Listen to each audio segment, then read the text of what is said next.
Hoy en nuestro programa especial hablaremos de conciencia sobre los mitos de los alimentos. La palabra mito proviene del griego mitos, que significa relato o cuento. Son explicaciones que buscan expresar las ideas ancestrales de un pueblo acerca del mundo en el cual vive, y surgieron para dar una respuesta a cuestiones que les resultaban inexplicables. Así, surgen historias o ideas que hemos escuchado y repetido a través de los años, y hoy son nuestros mitos. Y en este programa especial queremos comprobar la veracidad de algunos de los mitos en los alimentos. La comida carbonizada produce cáncer. Tiempo libre, amigos y una parrillada, el plan perfecto para un fin de semana. A la mayoría de las personas les gusta disfrutar de un buen asado, pero a veces ocurren distracciones o no se tiene cuidado con el fuego en el asador y la comida se quema. Bueno, es cierto que el consumo frecuente de carnes asadas se ha relacionado con el riesgo de cáncer, principalmente porque al consumir la carne a altas temperaturas se generan una serie de compuestos que han sido clasificados como carcinógenos por la Agencia Internacional para el Estudio del Cáncer. Estos compuestos son, por ejemplo, aminas heterocíclicas y hidrocarburos aromáticos policíclicos, que se relacionan con cáncer, por ejemplo, de colon, de mama, de próstata, y se ha recomendado entonces que su consumo no sea tan frecuente. Esto es importante porque de por sí, independientemente de cómo se cocinen, las carnes rojas han sido clasificadas como posibles carcinógenos y las carnes procesadas como carcinógenos definitivos. Entonces, lo que se recomienda es que no consumamos este tipo de alimentos con tanta frecuencia. La naranja en el día es oro, en la tarde plata y en la noche mata. La naranja es una fruta cítrica que proviene del sureste de China. Por sus propiedades, es rica en vitamina C, antioxidantes y carotenoides, y es una excelente fuente de fibra. Sin embargo, hay quienes consideran peligroso consumirla a cualquier hora del día. ¿Ha escuchado la frase, la naranja en el día es oro, en la tarde plata y en la noche mata? Nunca lo había oído. Mi abuelita lo decía, pero para todas las frutas. Híjole, imagínense, no habría humanidad si uno se pudiera comer una fruta en la noche y que mata. Pero bueno, aquí el asunto es tomar en cuenta, ¿es malo para quién? Porque a veces como que metemos todo en una sola bolsa. Entonces, por ejemplo, que una persona celíaca no pueda comer gluten no quiere decir que el gluten sea malo. De igual manera pasa esto con la naranja, y no es la naranja por ser la naranja, es la naranja por ser cítrico, que pertenece a unas frutas que son ácidas, pero ahí también podemos meter, por ejemplo, a la piña. ¿Qué es lo que pasa? Que hay ciertas personas que tienen una enfermedad que se llama reflujo gastroesofágico. ¿Esto qué quiere decir? Que los contenidos del estómago a veces pasan por un esfínter que tenemos entre el esófago y el estómago, que por lo general tiene que estar talladito. Si eso se afloja un poco, a veces los contenidos gástricos se devuelven y causan como una sensación como de ardor, de dolor detrás del esternón, como de una sensación de acidez, de agrura, lo que dice la gente. Entonces, hay ciertos alimentos que por su naturaleza tienden a disminuir el tono de ese esfínter. Por ejemplo, la pimienta, la comida picante, el alcohol, la menta, el tomate, y ahí podemos incluir a los cítricos. Entonces, una persona que tenga reflujo gastroesofágico debería evitar consumir este tipo de alimentos en la noche, porque inmediatamente después de cenar, por lo general uno se acuesta. Y entonces, imagínate que esto esté un poquito más flojo, uno se acuesta y entonces favorece esa regresión de alimentos, pero jamás mata. O sea, no hay forma de que se comió una naranja y ya son después de las 6, ahora sí se murió. O sea, eso no existe. Pero sí, algunas personas que tienen una patología en específico pueden mejor no consumir cítricos, no solo la naranja, en la noche, para evitar este asunto de que se afloje el tono del esfínter. Comer fruta por la noche engorda. Las frutas proporcionan muchos nutrientes benéficos, incluyendo vitaminas, minerales, grasas sanas, proteínas, calcio, fibra, antioxidantes y fitonutrientes. Este alimento parece ser el mejor aliado para bajar de peso y tener una buena nutrición. Pero, es probable que haya escuchado decir por ahí que comer frutas por la noche no es recomendable. ¿Será posible que comer fruta de noche lo haga engordar más? Esto es muy interesante porque la gente le tiene pavor a las frutas y ojalá comiéramos tanta fruta como para que eso sea un problema. La recomendación del OMS es 400 gramos de fruta al día. De frutas y vegetales, o lo que podríamos equiparar con 5 porciones. ¿Y llegamos a eso? No, los estudios que hemos hecho aquí en Costa Rica dicen que el promedio es 1,5 porciones por día. Ahí estaba leyendo en uno de los estudios de Lance que el 12%, si acaso, de los costarricenses alcanza esa recomendación. Pero bueno, la gente le tiene pavor a las frutas porque tienen azúcar, porque engordan, porque son malas. Empecemos por un punto clave. El objetivo de comer no es adelgazar, porque mucha gente come en función de cuánto me va a engordar esto. Entonces, cuántas calorías tiene, que si tiene azúcar, y realmente el objetivo de comer es llenarnos de nutrientes, y esos nutrientes tienen calorías. Es decir, no hay ningún alimento que por sí solo adelgace, porque entonces no sería un alimento que tiene nutrientes y que nos proporciona energía y nos proporciona vitaminas y minerales. Entonces, ahí vamos a meter a las frutas, que son una maravilla de alimento. ¿Tienen azúcar? Sí, tienen azúcar. Tienen sacarosa y tienen fructosa. Y entonces, ¿qué es lo que se dice? Que después de cierta hora, como uno ya empieza como a moverse menos y está más letárgico y ya se va a dormir, pues toda esa energía se convierte en grasa. Entonces las frutas definitivamente en la noche no. Ojalá de nuevo comiéramos frutas como para que esto sea un problema, pero realmente las frutas son una maravilla porque no solo tienen azúcar, tienen agua, tienen fibra, es decir, enlentecen el vaciamiento gástrico y hacen que nos mantengamos llenos por más tiempo. Tienen un montón de nutrientes, vitaminas, minerales, flavonoides, polifenoles, carotenoides, es decir, un montón de cosas que el cuerpo utiliza y son buenísimas para la salud, que reducirlas a la cantidad de azúcar y compararlas, por ejemplo, con confites, es muy reduccionista. Es como pensar, oh, ok, entonces el mango, que el mango tiene un montón de azúcar, pero el mango tiene fibra, tiene luteína, tiene magnesio, tiene agua, y el confite o el chocolate tiene chocolate y tiene azúcar y tiene grasa. Entonces, si comparamos, los dos pueden tener la misma cantidad de calorías definiendo un tamaño de porción, pero jamás podemos decir que es lo mismo comerse lo uno o lo otro según la cantidad de azúcar que tiene. Entonces, de esto hay un montón de carbohidratos que pueden tener la misma cantidad de glucosa, pero se comportan diferente, se absorben diferente y van a reaccionar diferente a la hora de llegar a la sangre, que eso es lo que se conoce como índice y carga glicémica. Geo, ¿me puedes ayudar con la diferencia? Sí, claro, cuando hablamos de índice glicémico es cómo responde el organismo a consumir carbohidratos, pero no es lo mismo un carbohidrato que venga, por ejemplo, de un confite que no tiene otra cosa más que azúcar, a que venga, como decís vos, de las frutas o, por ejemplo, de vegetales que además tienen fibra, que retardan esa digestión de los carbohidratos y la absorción. Entonces, nosotros deberíamos buscar en la dieta alimentos de bajo índice glicémico. ¿Cuáles son esos alimentos de bajo índice glicémico? Los que contengan más fibra o proteína o incluso grasa. Sin embargo, en el caso de las frutas, podríamos hacer la diferencia. Una fruta entre más madura, su índice glicémico es mayor. E incluso se hacen diferencias entre frutas tropicales y no tropicales. Y nuestras frutas tropicales tienen un índice glicémico un poquito mayor. Eso no quiere decir que no las vamos a consumir.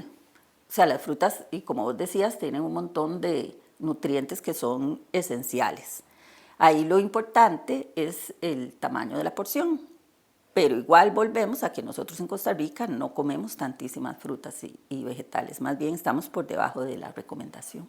Claro, porque el índice glicémico se compara con 50 gramos de carbohidrato. Y si vos te fijas, por ejemplo, cuánto de fruta tengo que comer para alcanzar esos 50 gramos de carbohidratos, por ejemplo, la sandía, que tiene un índice glicémico alto, al final yo tendría que comerme como 3 sandías para alcanzar esos 50 gramos. Eso es la carga glicémica. Exacto. Entonces, son alimentos que pueden tener un índice glicémico alto, pero una carga glicémica, que es decir, toma en cuenta el tamaño de la porción, cuánto comemos normalmente, pues es bajo. Entonces, al final, no hay que perderle el miedo a este asunto de las frutas, a que el banano que tiene mucho azúcar. Entonces, la gente no come fruta y merienda pan, y merienda pan con natilla, y de repente se come un queque. Entonces, ¿para qué no se comió la fruta que tenía vitaminas, minerales, fibra y agua?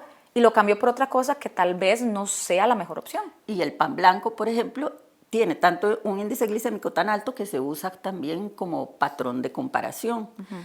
Y el índice glicémico por sí solo no nos dice qué tan saludable es un alimento.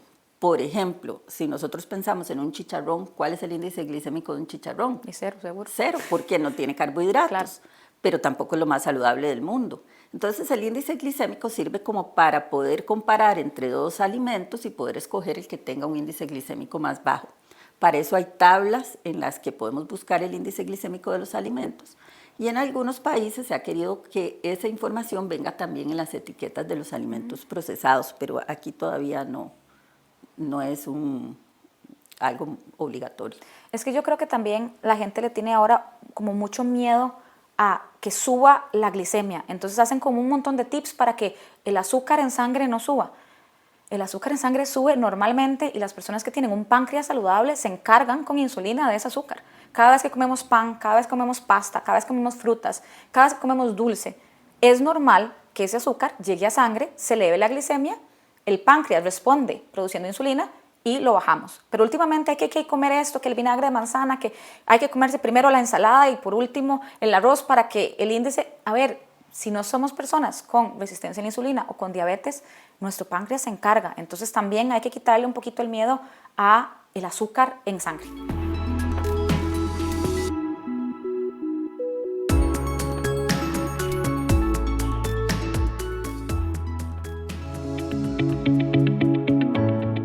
El agua con limón quema grasas. El agua es un componente fundamental del cuerpo humano, ya que lo ayuda a estar hidratado, mejora la digestión, elimina desechos y regula la temperatura corporal, entre otros beneficios. Incluso hay muchas personas que aseguran que ayuda a bajar de peso si se toma en algún momento indicado o siguiendo ciertas recomendaciones. Entonces, ¿será verdad lo que dicen sobre tomar agua con limón en ayunas? Yo creo que si hay un mito de nutrición que sí ha pasado por todas las generaciones, es ese. El agua con limón quema grasa y ojalá Sí. fuera tan fácil, no tendríamos trabajo así yo.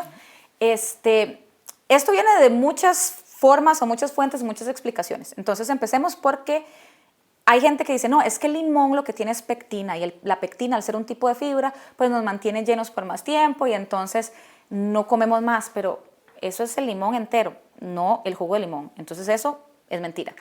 2, hay gente que dice que entonces, vean cómo le quemo yo la grasa al chicharrón, entonces usted le echa el limón al chicharrón y se hace como así la grasita y eso pasa en el estómago y tampoco es cierto.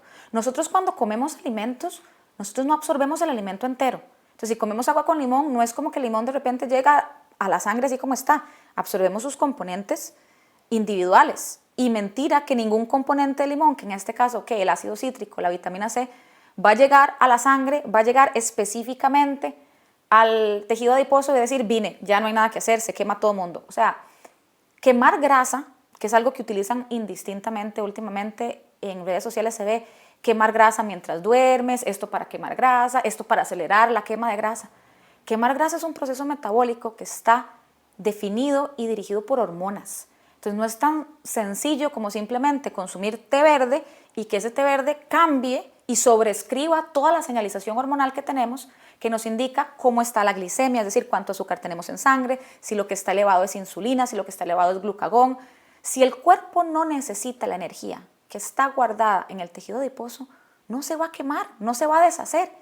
Y si se quemara, ¿para dónde se va? La grasa no se suda, la grasa no se orina. La grasa, si sale del tejido adiposo, viaja en sangre y tiene que ser consumida por los órganos. ¿Qué órgano consume mucha grasa? El músculo. Entonces, la mejor forma de quemar esa grasa es haciendo ejercicio, es necesitando esa energía. Haciendo ejercicio, controlar la cantidad de alimentos que no sean tan energéticamente densos para que así el organismo recurra a utilizar la grasa o la energía que tiene guardada y no la que viene entrando a cada rato.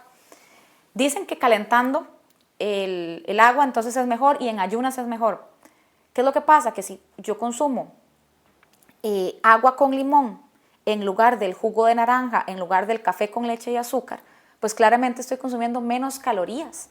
Entonces no es tanto que el agua con limón genere algún efecto metabólico mágico, es que si yo sustituyo que el fresco de frutas con sirope que tienen mucho azúcar y muchas calorías con agua con limón, simplemente voy a estar consumiendo menos energía. Y de hecho, Geo, ¿verdad que la mayoría de azúcar en Costa Rica se va en punta de frescos? Sí, en los estudios que nosotros hemos hecho, la cantidad de azúcar que se consume en Costa Rica viene de refrescos o de bebidas en general, sobre todo de refrescos, tanto de refrescos comerciales, gaseosos o no gaseosos, té frío o jugos de fruta, pero también la cantidad de azúcar que le agregamos a los cafés y a los frescos caseros. Claro, y es todo un privilegio que nosotros tengamos frutas todo el año como para poder hacer frescos naturales, frescos de fruta. Pero si le vamos a echar sirope, si le vamos a echar un montón de azúcar, y hay gente que dice, no, yo no le echo azúcar, yo le echo agave, o yo le echo miel de abeja. Al final... Azúcar crudo. Azúcar crudo, que entonces es más fino y como si fuera gratis, y tampoco. Azúcar crudo sigue siendo azúcar. Entonces, yo creo que es más por un asunto de sustitución de ese fresco por el agua con limón que podemos encontrar algún efecto modesto, porque tampoco es, sí, si vos tomas agua y no le echas el limón, ahí se me olvidó echar el limón, o no había limones, y también estás alcanzando esa restricción calórica. Entonces, si eso fuera cierto, yo me sembraría un palito de limón y vendería limones, pero no lo es. Y ahí es importante también que la gente tenga presente que no hay un solo alimento que adelgace, ni un solo alimento que engorde. Todo es la mezcla de este patrón alimentario que nosotros usamos consumir todos los días y la cantidad de actividad física que hacemos. Y aún así, no es simplemente sumar y restar calorías. La obesidad y el sobrepeso son enfermedades multicausales que no se limitan solamente a la cantidad de energía que consumimos y gastamos. Otra cosa importante con esto es que cuando se habla de cosas que queman grasa, hablan de quema grasa localizada. No existe absolutamente nada que yo pueda consumir que de repente diga voy para la pierna, voy para el estómago. O sea, no hay forma de quemar grasa localizada. O sea, esos son como claves que los consumidores pueden ver para distinguir cuándo es algo súper mentira. Además, eso que vos decías, digamos que por ejemplo el té verde, que se ha vuelto muy famoso, un montón de tés que ahora están vendiendo para quemar grasa. ¿Cuánto té tendría que comer yo para poder contrarrestar una vida sedentaria, un patrón de alimentación no saludable? Entonces, si yo no hago ejercicio y paso comiendo comida ultraprocesada, ¿cuánto té tendría que tomar para que de repente, no importa, borrón y cuenta nueva, el té me curó o me adelgazó? Entonces, hay que tomarlo como un patrón y un estilo de vida. Este asunto de quemar grasa o hacer grasa o engordar no es como, la piña hace esto, pero el durazno no. Es todo lo que yo haga a lo largo del día. Inclusive, y a lo largo de la vida. Inclusive lo que hizo mi mamá, porque está todo el asunto genético, ¿verdad? Que de aquí nos quedamos toda la vida. ¿Qué es mejor para adelgazar? ¿Saltarse horas de comida o comer poco varias veces al día? Existen cientos de mitos alrededor de las dietas y los consejos para adelgazar. Se dice que la clave para perder de peso es no consumir más calorías de las que se come o bebe. Muchas personas recomiendan cortar el consumo de carbohidratos y azúcares, contar cada ración de alimento que vaya a comer e incluso medidas más extremas como eliminar tiempos de comida. Pero, ¿estos consejos realmente ayudan para alcanzar el objetivo propuesto? Bueno, esta es una de las, mitos o recomendaciones que tradicionalmente oímos de muchos, no solamente nutricionistas, sino también todos los que opinan sobre nutrición. Y es el hecho de comer 6 veces al día, que es necesario que hagamos 6 comidas, desayuno, almuerzo, cena y comida entre comidas, ¿verdad? Media mañana, media tarde y tal vez antes de acostarse otra comida. Y esto viene de lo que llamamos el efecto termogénico de los alimentos. O sea, cada vez que nosotros comemos, gastamos cierta cantidad de energía en digerir, absorber y utilizar esos alimentos que consumimos. Pero eso equivale más o menos a un 10% de la cantidad de calorías que hubiéramos consumido. Sin embargo, el consumir, digamos que yo como al día 1.500 calorías y reparto esas 1.500 calorías en 5 veces al día, eso no va a hacer diferencia, siempre va a ser el mismo 10% que uso en, gastar esa energía al consumir, masticar, digerir y almacenar los alimentos. Entonces, no es cierto que consumir la misma cantidad de calorías fraccionada vaya a hacer que gaste más energía a que si solo hago 2 o 3 comidas al día. Eso es un mito.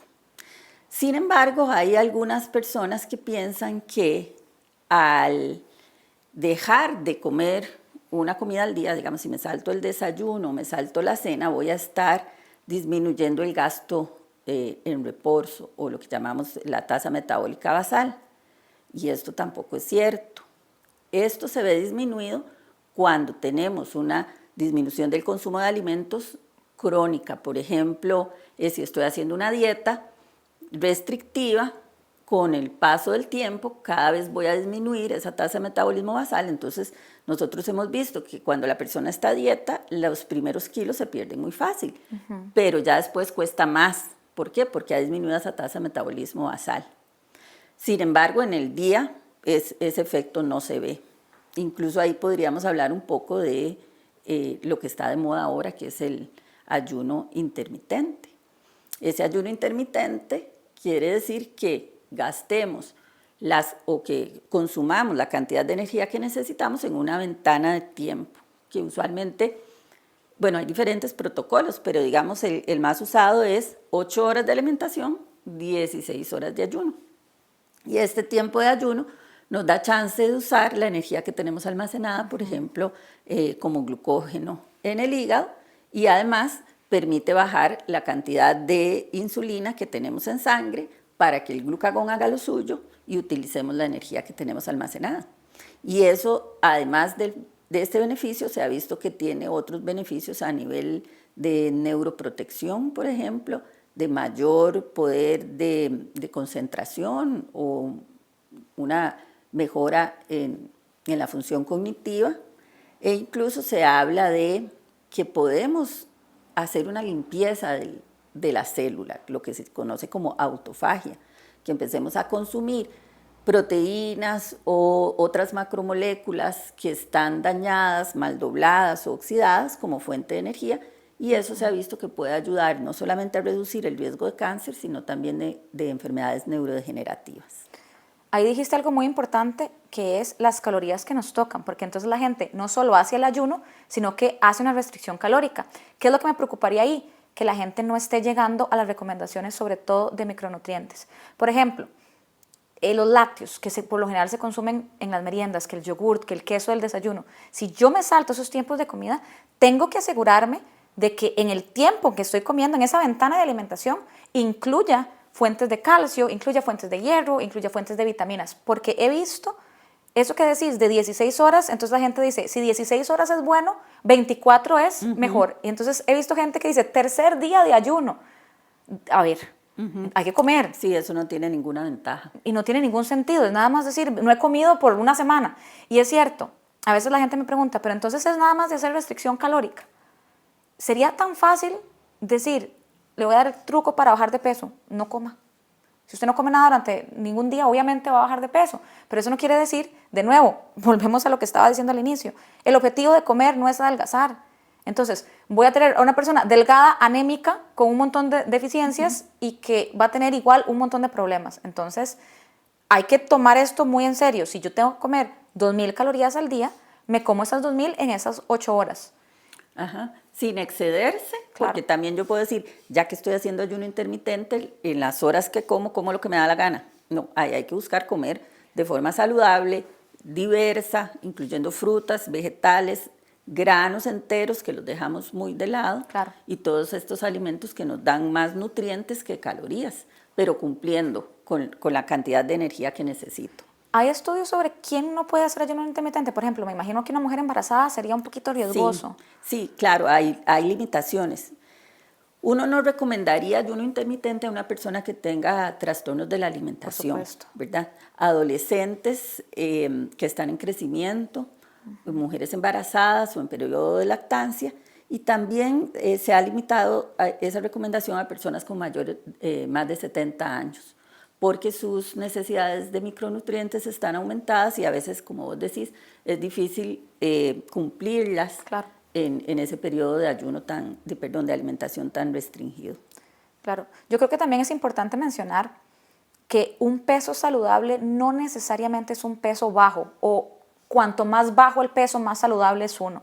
Porque yo creo que la cultura de la dieta ha hecho esto en las personas, pensar que bajar de peso a como dé lugar, como sea, eso va a hacer que yo esté más saludable, y a veces uno se puede jalar una torta, y con este asunto de los trastornos de la conducta alimentaria, o con este asunto de cortar alimentos, prohibir alimentos, restringir alimentos, no necesariamente puedes alcanzar un estado saludable solo porque estás pesando 20 kilos menos. Sí, y eso vale también para el porcentaje de grasa, Claro. porque hay personas que están felices con un porcentaje de grasa muy bajo. Y esa grasa que nosotros tenemos almacenada nos sirve de reserva energética para enfrentar, por ejemplo, una situación de enfermedad. Claro. O no queramos, pero que nos atropelló un carro o que tenemos una quemadura grave. Necesitamos reservas energéticas para poder salir adelante en estos estados que llamamos hipermetabólicos. Entonces, por eso necesitamos mantener no solo el peso, sino también el porcentaje de grasa dentro de límites normales. La clave para mantener una buena salud es multifactorial. No solo depende de lo que coma, sino también del ejercicio, la buena salud mental, la higiene, su relación con el entorno y, por supuesto, su herencia genética. Entonces, no coma cuento, mejor coma bien.